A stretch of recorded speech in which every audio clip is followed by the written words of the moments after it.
Шановні пані та панове, сьогодні 19-й день російського вторгнення, і це 9-й рік війни. Мене звати Андрій Шевченко, я є координатором медіа-центру України.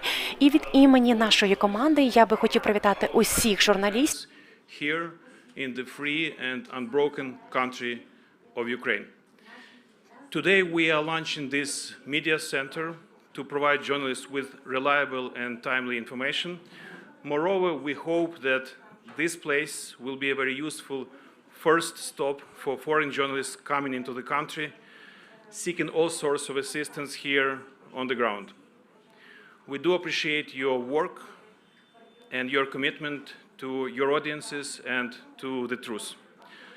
This media center is launched by Ukrainian media community, active citizens and volunteers. It is organized in close cooperation with the Office of President of Ukraine, with the Lviv Regional Military Administration and the City Council of Lviv. I would like to acknowledge tremendous work which was done by the Lviv City Council communication team led by Christina Lebed. As many of you know, they launched their media center in the very first days of the invasion. I would also like to thank our hosts here, Holding Emocji Fest, or the Fest Restaurants Group, and we can experience their warm hospitality, and I hope, well, this place is called Pravda in Ukrainian, which means truth in English. It's a very symbolic place, and I hope soon a day will come when we raise some good glasses here to the victory of freedom over darkness. So all this is another example how all Ukrainians come together these days to fight, to resist, and to achieve great things together. Today we will have several special events at this location. In a minute I will introduce Deputy Prime Minister Iryna Vereshchuk. She will be followed by Maksym Kozytsky, head of the Lviv Regional Military Administration, and Andriy Sadovyi, Lviv Mayor. At 1 p.m. we will have a video briefing from Kyiv on the death of your colleague, Brent Renaud, who was tragically killed by the Russians while he was filming civilian evacuation in the town of Irpin, close to Kyiv. At 2 p.m. we will be broadcasting a briefing from the Ministry of Defense with the latest update from the battlefield. And at 3 p.m. we'll have a press conference with Yuri Gusev, president of concern Ukroboronprom, and Viktor Andryshuk, director of the Lviv armored vehicle plant. They will tell us how they equip the Ukrainian armed forces with the necessary weapons. There might be more briefings throughout this day, so please do subscribe to our Telegram channel and follow our announcements. And now I'm very happy to introduce our first guest, Iryna Vereshchuk. She is Deputy Prime Minister and she's Deputy Prime Minister of Ukraine and our Minister for Reintegration of the occupied territories. Those of you who will need translation from Ukrainian into English, please find your headphones in the left corner in your bag. Пані Ірино, доброго здоров'я. Вітаю.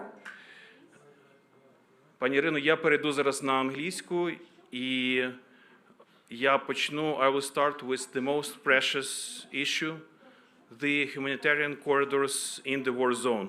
What is the situation there?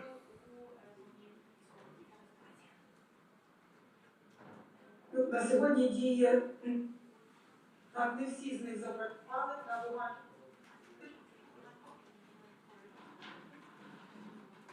На Київщині теж обстріли. There were shellings in airstrikes as well.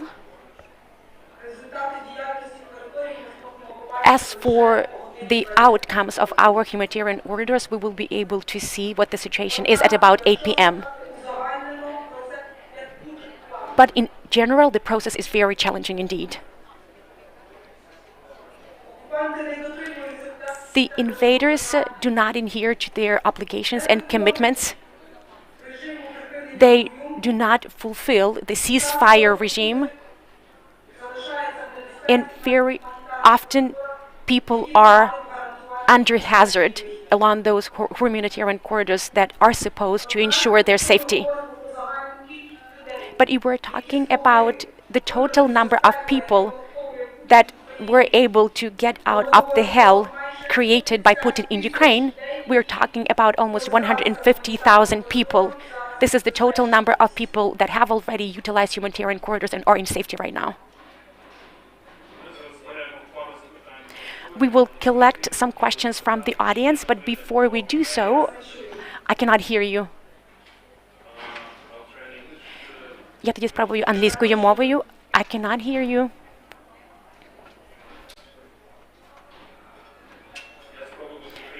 Okay, I will try to.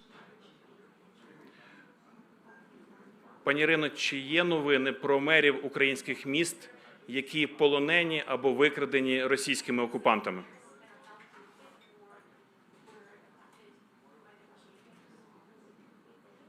Мер Мелітополя Федоров знаходиться окупантами.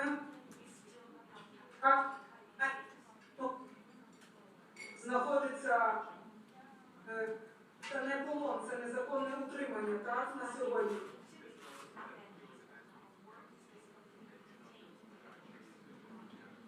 Ми повідомили усі міжнародні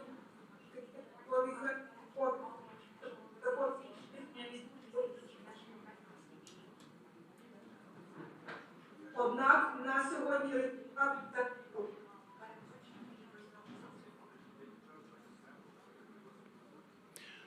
Questions from the audience, please. Deputy Prime Minister, hi, it's Haozie from Phoenix TV, Hong Kong. I have two questions to ask you. The first one is about the future of Donbas, because we have seen the rounds of the negotiation between Russia and Ukraine, and the future of Donbas is still the deadlock.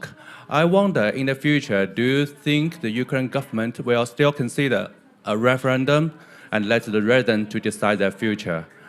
My second question is about China.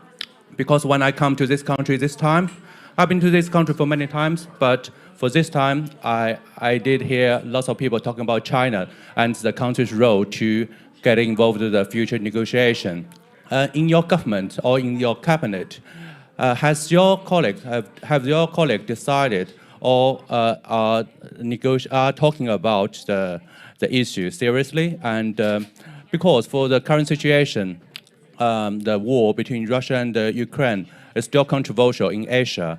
We can see we can see some of the media saying that China is denying some disinformation about Russia to seek them military assistance. We also can see that India is considering to buy Russian oil gas at discounted price. So does your government want to say something to Asian countries at the moment? Thank you.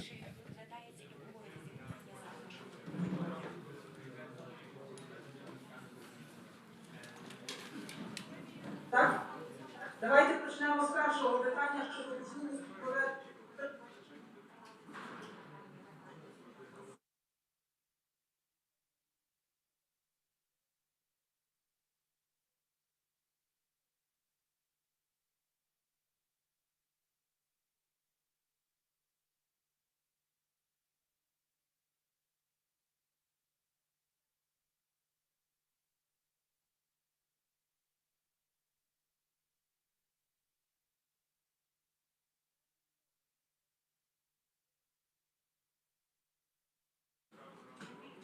Але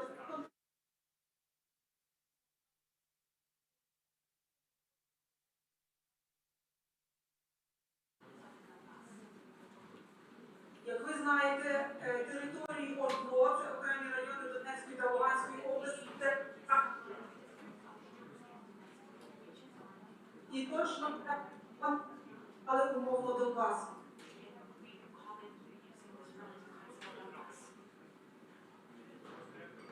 Ми можемо обговорювати статусу вільної економічної зони, інших форм співпраці і до територіального устрою.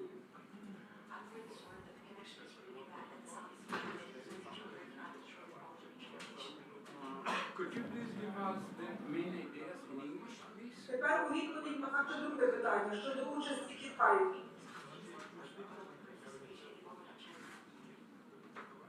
Нещодавно я, як гуманітарну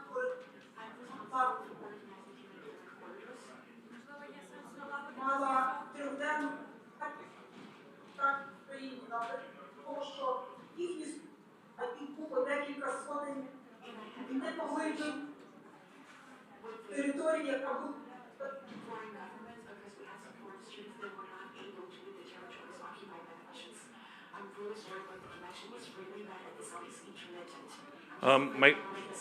My question is to the technical team and to our interpreters.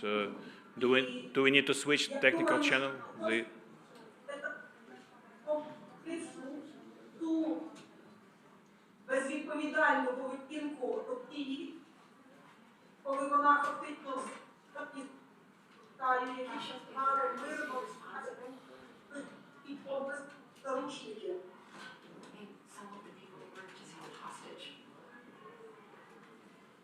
Мені відомо про те, що до Путіна звертається до Москви.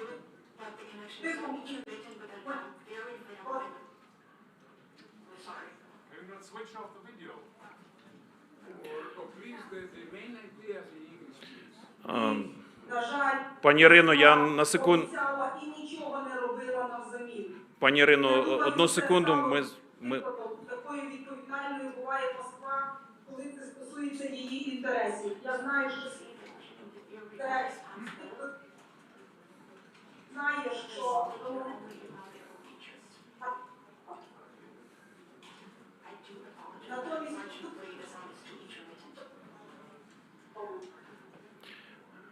Okay, while we are working on the technical issues, I'll invite more questions, please. I'm sorry, but I would like to find from you the main idea of her by English, because it's impossible like that. I'll just say that answering the first questions, Deputy Prime Minister reminded us of the constitutional provision in the Constitution of Ukraine, which prohibits to hold referendum on the issues of the territorial integrity of the country. And now I'll switch to the next question. Please, the lady right here, yes. Thanks. Italian National Broadcasting Company. Today in Rome, Italy is guesting a meeting between you as Secretary Advisor Sullivan and the counterpart, the Chinese counterpart. And Russia, we know, is asking China to provide weapons. What do you expect from Italian negotiation and the role that Italy can have at this regard? Thanks a lot.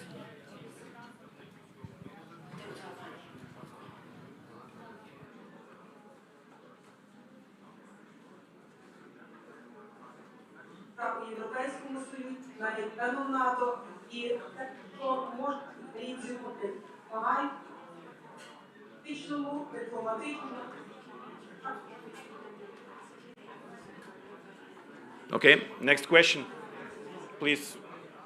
За що ми вам дякуємо? Abdelmalek Al Arabi TV. Sorry, Deputy Prime Minister is still finishing her answer. Okay. Росія офіційно звернулася, а Китай офіційно розглядає таку можливість дати зброю. Я переконана, що далекоглядні лідери, які, як ви знаєте, нищівною і не були зараз її.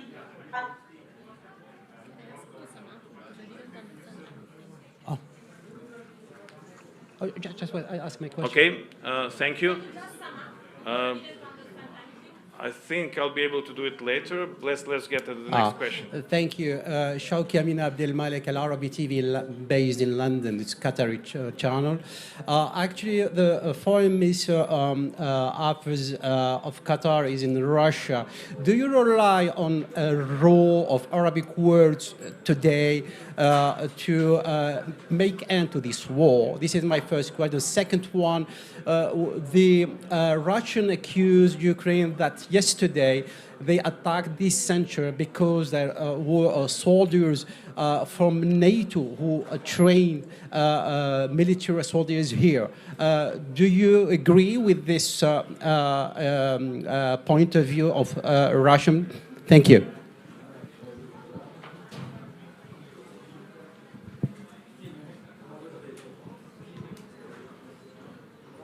Для Росії має вона кордони якої грудня 1991 року. Росія, яка сьогодні хоче в тому числі і має розуміти, що вона понесе повну відповідальність за вбивство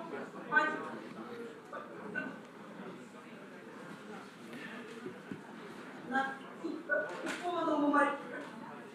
Сотні мусульман, які просять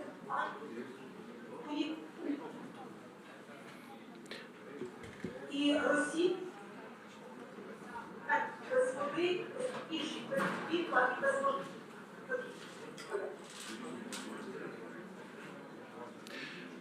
Okay, we'll take one more question, and I'll maybe ask Deputy Prime Minister. Поважає себе, поважає тих, хто не підходить до них, нас захистить тих людей, захистить теж вони цінують більше. Віру один до підтримки їх братів по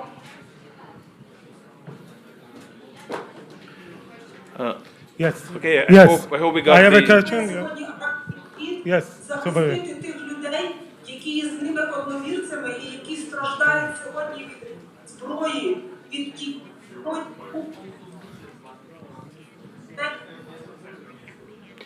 Okay. And maybe just on this issue, I'll add Avikon one. from Israel. Avikon from Israel. Over here.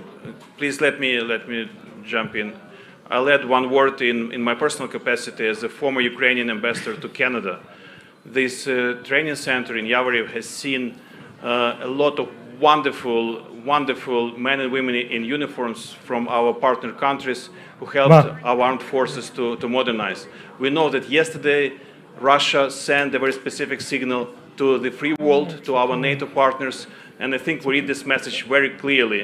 Russia is sending the signal that no one should feel safe all over the planet. And I'll take the last question to Deputy Prime Minister, please. Yes, there is a big storm in Israel over the issue of refugees. And what Sorry, do you I don't see who's asking the question. Okay, please go Yes. ahead. Yes, Avikon from Israel. Go ahead. There is a big issue in Israel about the issue of refugees from Ukraine. What do you think about the treatment of Israel to the refugees that are coming from Ukraine?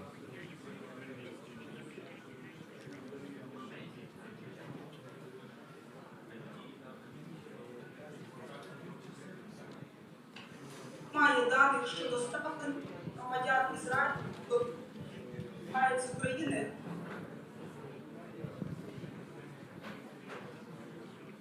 Okay, and I think we'll have to... Але я знаю, що там люди, які теж живуть багато років і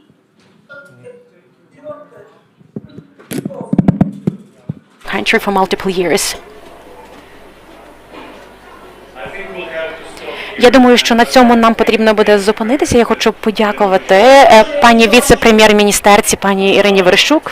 Я в українському каналі зараз скажу. Пані Ірино, прошу. Ні, я хочу завершити свій... Просимо. Я хочу сказати, що я переконана, що і гостинно допоможуть нашим дітям.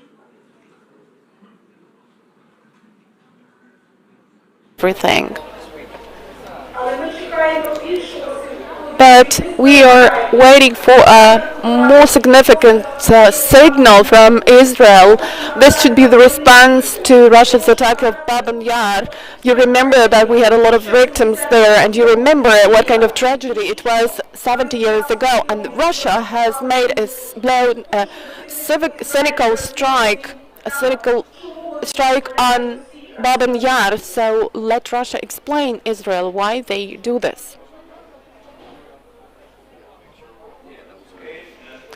Добре, дуже дякую, шановна пані віце-прем'єр-міністрко. And we continue our briefing.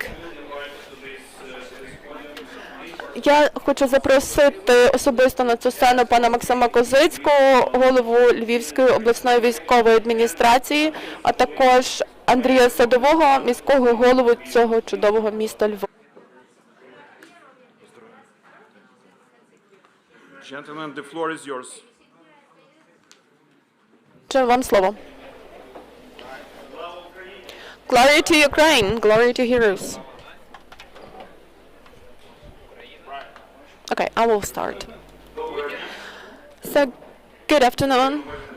I'm happy to see so many professionals who will tell the truth about what is happening in our country. I think that the major topic of yesterday was the attack at the International Center for Peacekeeping and Security and the fake that there were foreigners there. That is a real fake. It's much more difficult to fight the Ukrainian army than Ukrainian civilians, women and children, and then to disseminate fakes, because they are good at disseminating fakes, you know. There was not a single foreigner who was killed yesterday. You know, over the recent weeks, Lviv region has turned into a humanitarian hub, the hub providing assistance to the people who require that. And I would ask international organizations which deal with this on a professional basis to get involved in the process, because the major burden in helping the refugees, the displaced person, is on the shoulders of the region and the city. We would ask international organizations to enter our city and to share this burden with us. We are ready to help. We've businessmen help about 25,000 meals every day for people. We have more than 200,000 people in Lviv, and the same is the figure for the region in terms of displaced persons. About 1 million people have crossed the border over this period of time.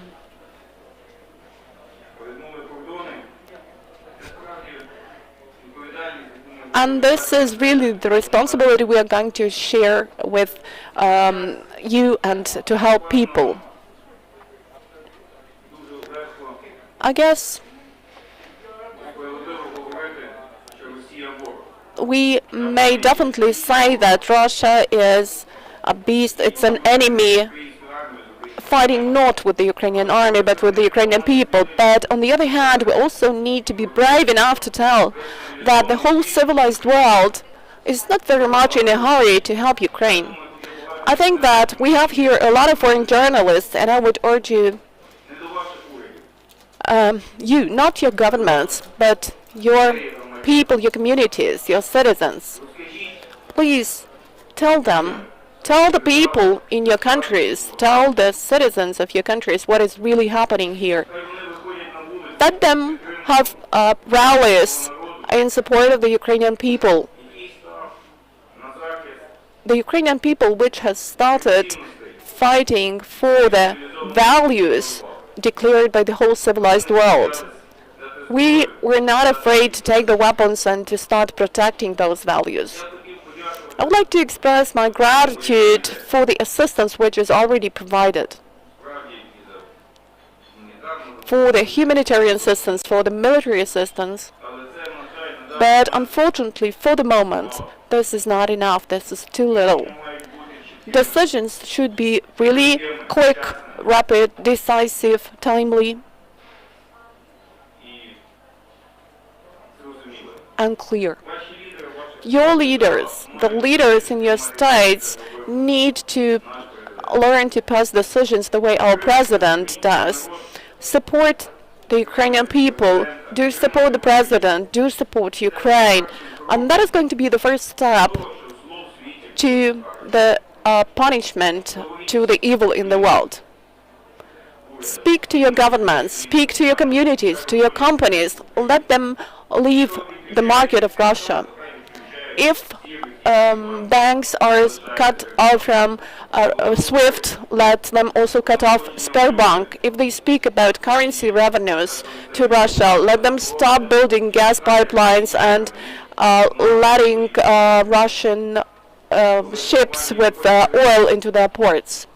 When companies leave the market, that Mordor market, let them stop paying salaries to people, because this could not be temporary sanctions and temporary restrictions. That would be real help.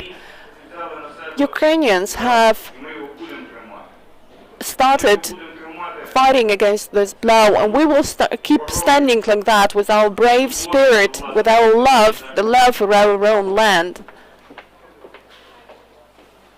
And we will protect the values.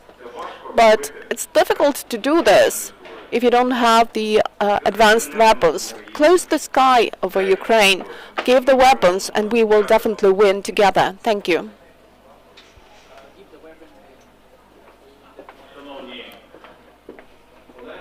Dear colleagues, today, together with the head of Lviv Regional Military Administration, we have been to the military hospital, and we had some communication with the doctors there. And our great thanks go to all the HCPs, all the doctors that are helping our servicemen who were hit, who were wounded. Our task today is for every serviceman to get back to the army as soon as possible to protect the state. Yesterday, all of you and the whole community of our city and of Ukraine were absolutely shocked by the firing of the International Center for Peacekeeping and Security.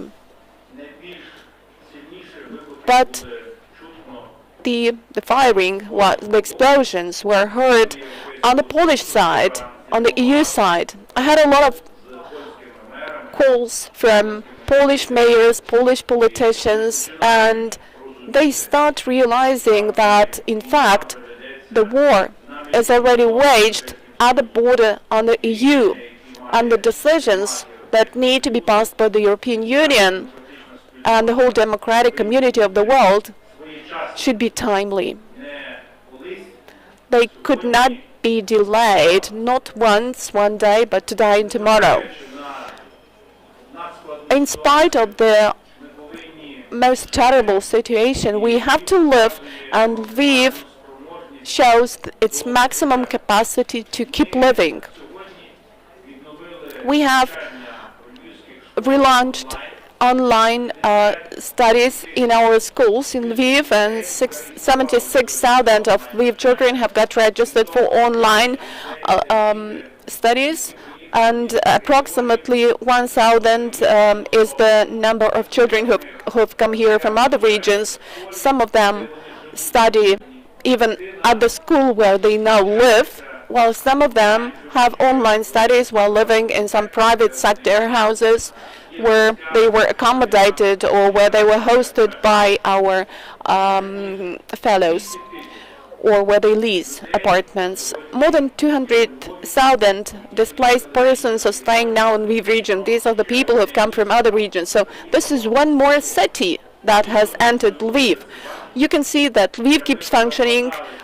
We have re-equipped all of our schools, theaters, gyms, sports complexes, and about 500 educational institutions, institutions of culture, sports are hosting displaced persons. And my great thanks go to all those who help with this, all the volunteers and all residents of Lviv, because now we are using the resources of the city and the resources of Lviv residents, and we really expect and hope to get some support from international organizations, because we do need some mobile houses, portable houses. We already have locations where we could place them. We need some mobile centers with the necessary sanitation and hygiene conditions, and we do need financial support.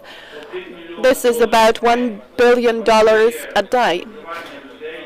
$1 million a day. This is the cost of accommodation and meals for the people who have moved here, because this stands for foodstuffs and for some basics, some essentials. So far, we have managed to find everything that is necessary, but of course there is now the issue of security in Lviv, how safe Lviv is. You know that all the cities and towns in Ukraine are in the same situation, and normally people ask whether they have any fear.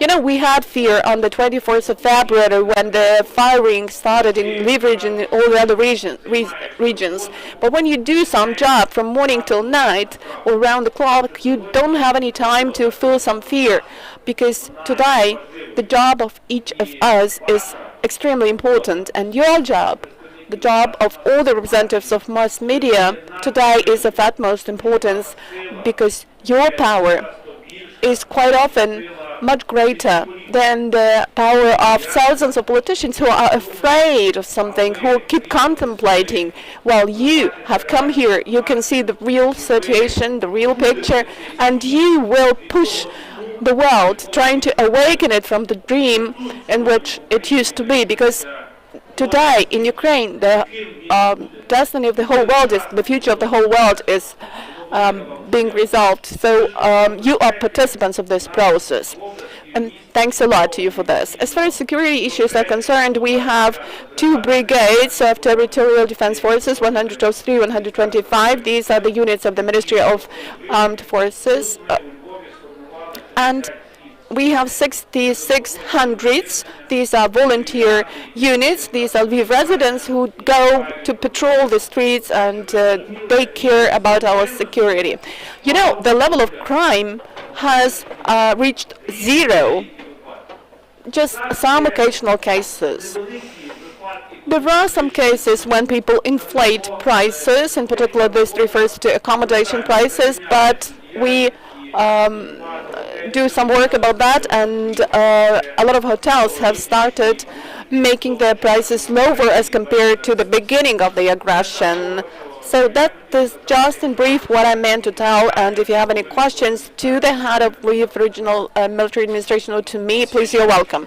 So we still have time for several questions, and for the journalists who have come here for the first time, I would like to tell that this media center is the joint initiative of indifferent representatives of the media community, volunteers, active residents, business, and different Ukrainian authorities. It shows how Ukrainians can unite to achieve great objectives. And my special thanks go to the communication team of Lviv City Council, because right from the first days of aggression, they managed to establish very high quality work with international journalists. Отже, запитання, напевно, розпочнемо з тих, хто ще не питав. Newsy in the United States. I know that you've spoken about some of the defenses on the ground.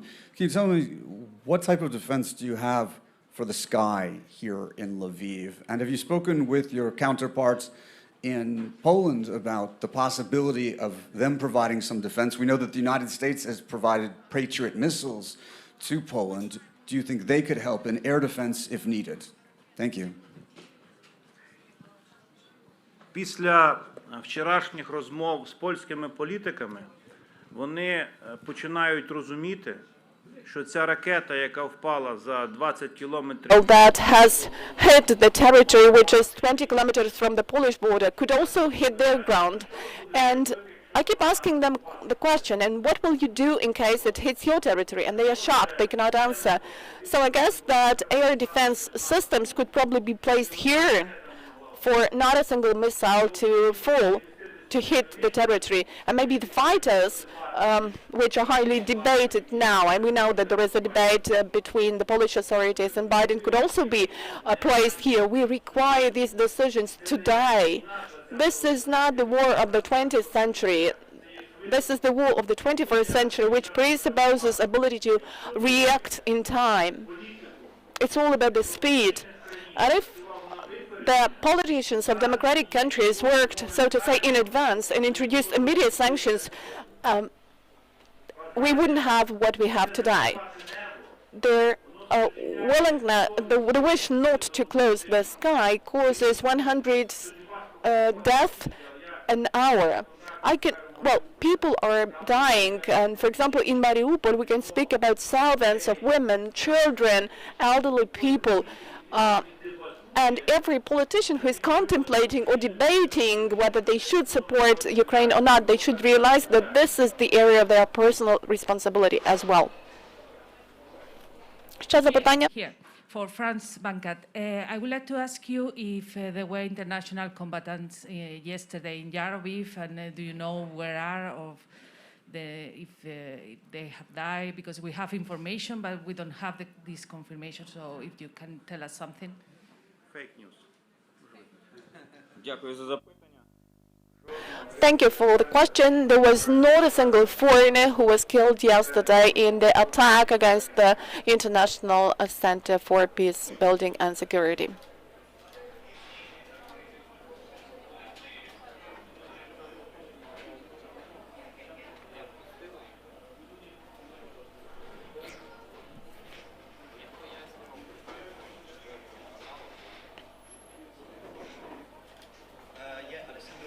Alessandro Ricci, Sky Italia.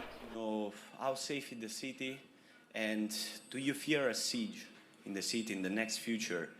And can we say that Lviv is the capital of the resistance in Ukraine? Thank you so much. На сьогодні Currently, Lviv is important, but all the other cities and towns of Ukraine are also important. Last year, together with the professionals from the British government, we worked with the resilience program. We are building resilience residence in Lviv, and this enabled us to better prepare. And when you come to Lviv today, you realize that 200,000 and more people have come to the city additionally, but still it functions, and you can understand how. Because if there was such a situation in any city of the European Union, there would be a collapse. That's because we didn't speak a lot about that, but we were getting ready for this situation. We arranged the ability to provide water with no electricity. We bought diesel generators, we bought drugs, and we were getting ready for tough times. And today we have perfect coordination with all the mayors. Well, we don't know whether a missile is going to hit Lviv tomorrow. Nobody knows this. Lviv is the city which is under the protection of UNESCO, but we could see as Taliban was destroying monuments of architecture in Afghanistan. So I think that what the Russian aggressor is doing now is equal to what Taliban did in Afghanistan, because firing civilians, peaceful women, children, this is an atrocity, and everybody can see this online. I'm staying in Lviv, my family is staying in Lviv, and I do believe that in the nearest future we will rebuff the enemy from our land, and we will win. When we have fear, we need to start working to do our job in a perfect way, the way you are doing it, since the whole world knows about Ukraine, because you are not afraid and you are doing your best. And I have the following question. What about the number of casualties at the Yavoriv training ground? Has the number increased? What is their condition? Is there a dire need for blood or some other medical supplies in the local hospitals? Thank you for your question. The numbers articulated yesterday are the final numbers that we have on our hands. There is a perpetual need for medications in the hospitals, but we don't really have any urgent need. We continuously support all the wounded and injured, so we don't really have any urgent needs. But as for blood and blood components, we have multiple blood donors, and I would like to express my gratitude to those people that care, because we have long lines of people who are ready to donate their blood to the local hospital. So I'm very grateful to everyone who is ready to contribute. We do have some people in severe condition. So as of this morning, we had 10 patients in severe condition. Мене звати Мусабі, я із іракського телебачення. Ask you as a Ukrainian citizen, not as a politician, when you are expecting. Коли ви очікуєте припинення війни, тому що зараз ведуться обговорення між Україною та Росією, але ми наразі так і не знаємо. Але я хочу до вас зараз звернутися як до громадян цього міста, як до громадян України. Коли ви очікуєте, щоб зупиниться і нарешті прийде край війні? Що ми видавимо ворога з нашої землі, і він буде сплачувати велику компенсацію за ці великі збитки, які він завдав. І я думаю, що весь цивілізований світ for the losses that we suffered, and I'm sure that the entire world will be by our side, because the sanctions that have been imposed will yield their positive fruits. The city mayor has his own competence. The governor of Lviv region has his competence in area of responsibility. We have the president of Ukraine. This president was elected by the population, and the president is authorized to make the relevant decisions. My area of responsibility includes the safety and security of the city, and I want to make sure that whoever comes here feels at home, and we will accommodate as many refugees and IDPs as necessary. I have faith in our victory. The stronger we fight, the sooner we oust the enemy out of our territory. They will just give up. They will just surrender because they don't really stand a chance. I think that this war will last for quite a while because I know the insolence and impudence of Russia. So I think that we need to prepare for several months.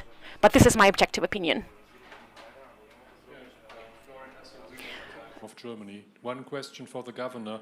The New York Times said on March 11th an officer of the Ukrainian army quoting that there were at least 1,000 foreigners trained in Yaros in the training center. So how is it that there are no dead among the 35 dead? And the other question to Mayor Sadovyi, we heard yesterday from a colleague that he heard a loud explosion here at 6 o'clock in Lviv, and he was speculating whether you shot down a rocket here in Lviv at 6 o'clock in the morning yesterday, and I would like to know whether this is true. Правда.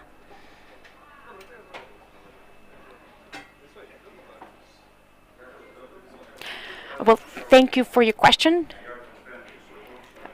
At the Yavoriv International Center for Peacekeeping and Security, there are no casualties among foreign service members.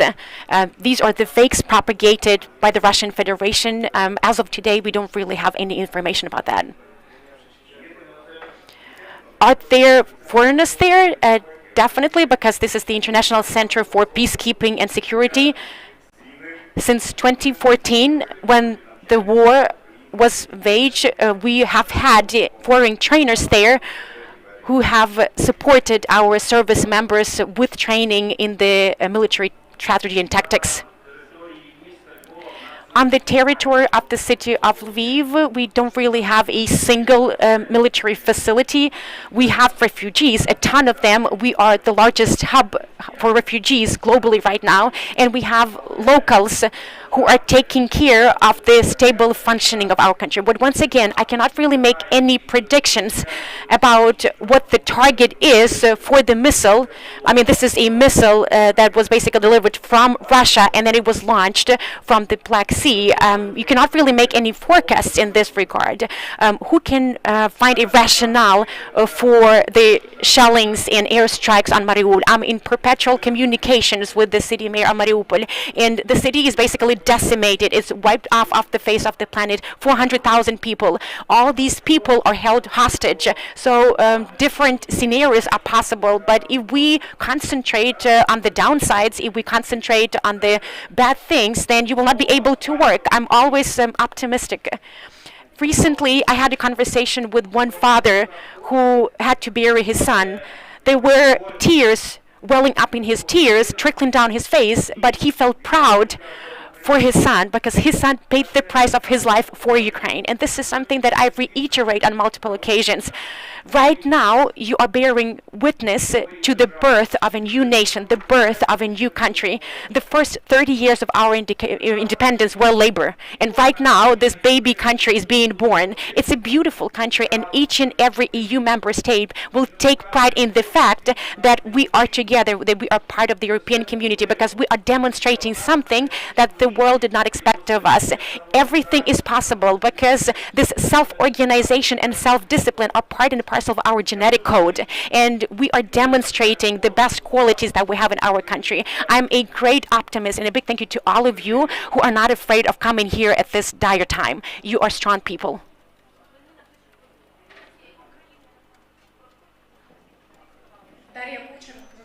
Дар'я Кучер, твоє місто. В області активно закликають Media the Lviv region is encouraging businesses and employees to veer back to work, but kindergartens and daycare centers are not operating. So are you planning to reopen kindergartens and daycares?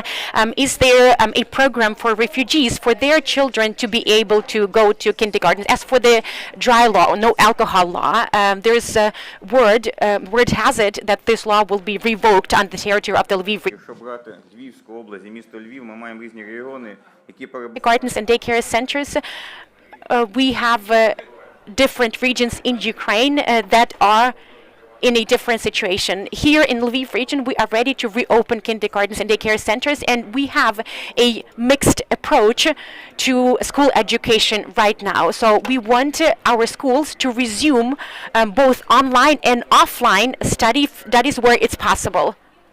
As for the dry law or no alcohol law, we haven't really issued any new rules or regulations in terms of the prohibition on alcohol sales. So during the curfew, while we still have the curfew, alcohol is not allowed. But once again, this is something that can be regulated at regional level. We received a lot of requests for explanation and clarification, and I think that yesterday or the day before yesterday, we explained it to the media about the curfew and how businesses should operate. I also want to call upon all the businesses to revert to their operations, because it's about employment for people, it's about paying taxes. It's about having some sort of feeling of normalcy, that even a country at war can ensure proper conditions for its citizens.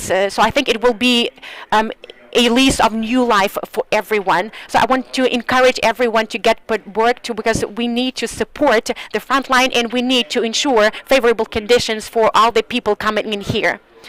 Right now, the bulk of businesses from other parts of the country are moving to Lviv. We are doing our utmost to support them. Fortunately, we had some free production facilities and land plots. And right now, Lviv is like a large beehive. Multiple refugees and IDPs have moved here. Some of them have already found new jobs here. We keep receiving some requests and information from the local businesses. Upwards of 5,000 men among refugees and IDPs got registered at the local military draft office. As for kindergartens, as I have already mentioned, we resumed school education. Minute in, minute out, the number of registered refugees and IDPs is increasing. You know that a lot of kindergartens and schools are being used as accommodation places for refugees right now. But I think that we will have some kindergartens open, especially for the children of those parents who have to go to work and cannot take care of their children during the daytime. As for the sale of alcohol, I have not really received any requests or petitions from the local businesses with a request to cancel this prohibition. If there are such requests, then please let me know how can we consume alcohol if we have people dying. І останнє запитання, будь ласка. So, what are the possible targets in Lviv? I don't mean in Lviv Oblast region, just in city. Main targets. Ну, по-перше, є система протиповітряної. Well, first of all, we have the air defense system. I'm sure that our military will fulfill their duty diligently. Well, but how can I know? I mean, I cannot really predict what might come to the mind of the invaders. I think that we all are in the same conditions. I continue my work. Can you predict the behavior of the actions of the enemy? They might even target Croatia tomorrow if they want to. I mean, who knows what might come to their mind? Everyone in the world is in the same conditions. We must send the Russian bear back to its den, and this is something that we can do together.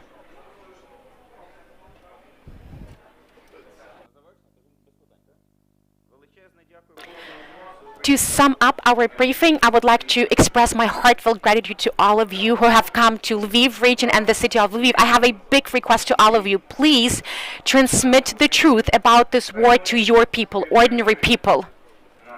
They should support us. They should stand squarely with us because we are struggling, but we will stand up until the last breath that we have. Never give up, only victory, glory to Ukraine.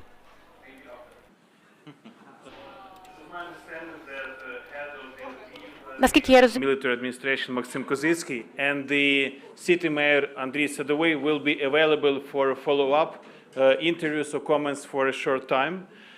This completes our very first briefing, and I would like to remind what events we have ahead of us today. In several minutes, we will have a video briefing from Kiev on the death of Brent Renaud, journalist who was tragically killed by the Russians yesterday while he was filming the civilian evacuation in the town of Irpin. At 2 p.m. we'll be broadcasting a briefing from the Ministry of Defense with the latest update from the battlefield. And at 3 p.m. right here we will have Viktor Andriy, director of the Lviv Armored Vehicles Plant, and we'll have Yuri Gusev, president of concern Ukroboronprom. They will tell us how they equip the Ukrainian armed forces with the weapons that should complement the bravery of the Ukrainian men and women in the uniforms. Thank you very much for joining us for this briefing. Please stay safe and stand with Ukraine.